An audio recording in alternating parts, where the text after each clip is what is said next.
It's actually June the 19th, a couple days after Father's Day. I was going to post something for Father's Day.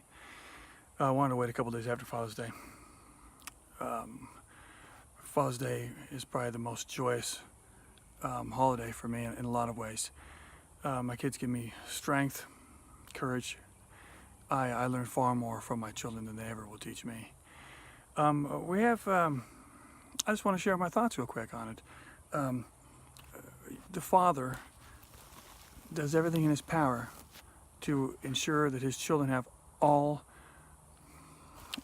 of the gifts available, that they can become self-sufficient adults. You don't want your children living within the 30 and you paying their rent. So you arm them with courage and strength, intelligence, of course love and compassion. And you encourage them and you teach them to be self-sufficient. You teach them that someday they're going to be on their own and you won't be around to bail them out. And if you've armed them with the right gifts and the right skills, that's not fear for them. They feel confident and secure.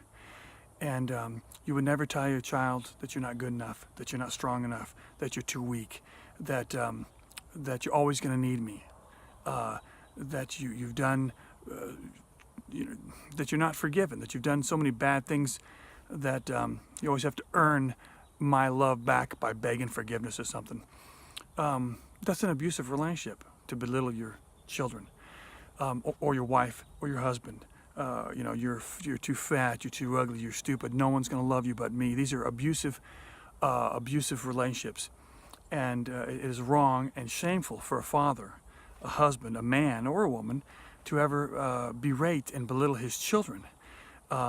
That takes away their knowledge, that takes away their gifts, that takes away their ability to go on their own and survive. And they won't need you when you've taught them the right things. You don't teach dependency, you teach independence. Everybody needs to be bailed out every now and then. But you're not paying rent when the kid is 30 years old. You've probably failed as a father if you have to keep bailing your kid out over and over and over. It's hard love. Sometimes, hard love. You cut them off sometimes. These are not opinions. This is not a belief. This is truth.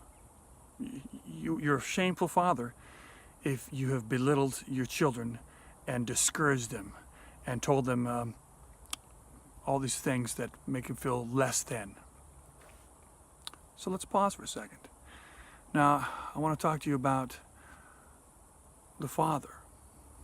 Some people believe our Father who art in heaven. We've just established that it is wrong and shameful for the Father to berate and belittle his children.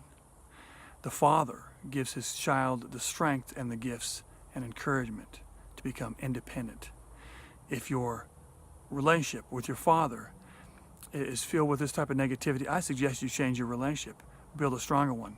If your church or your minister or whatever belief system you have, if it belittles you and berates you and makes you feel less than, it's an abusive relationship and you need to move on and take steps to remedy that. Now, sometimes it's harsh. We love our Father.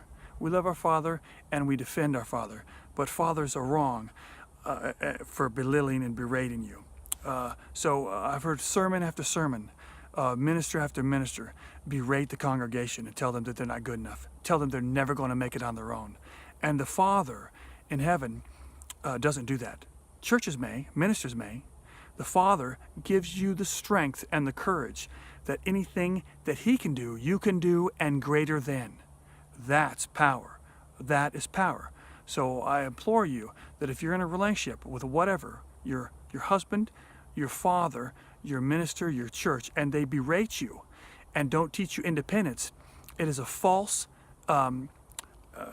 it's a false abusive relationship. Your church should teach you all of the gifts that allow you to be free from the church.